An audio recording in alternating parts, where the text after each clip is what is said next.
What is Bitcoin? Bitcoin is a person-to-person digital currency.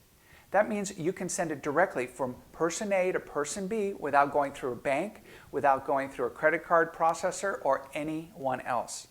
In fact, there is a network called the Bitcoin network of computers that is distributed throughout the world, and we call that decentralized because there's no single point of failure. There's no centralized bank or government that controls Bitcoin.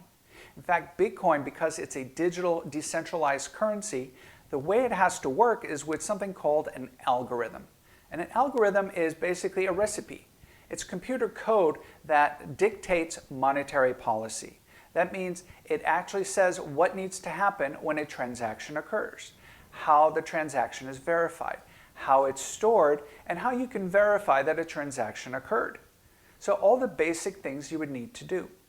A better way to think about Bitcoin is as digital cash. It's much closer to the way we deal with cash today than the way we deal with credit cards. Although most people buy things with plastic today, that goes through 2 banks at least and the credit card processor. So the merchant bank, your own bank, and then that middle person or that middle company. So everyone takes a cut of that charge as it goes through.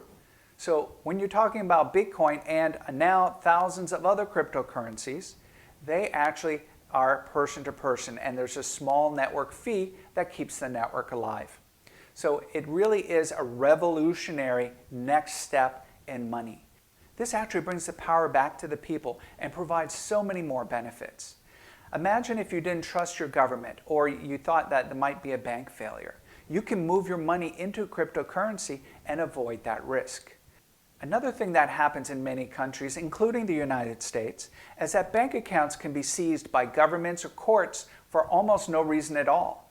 In fact, the IRS in the US, which is the tax collecting agency for the federal government, they can seize accounts without notice if they simply suspect wrongdoing.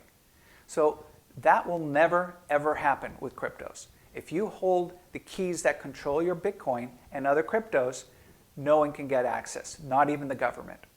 So for privacy advocates, you can imagine that this is a very popular alternative.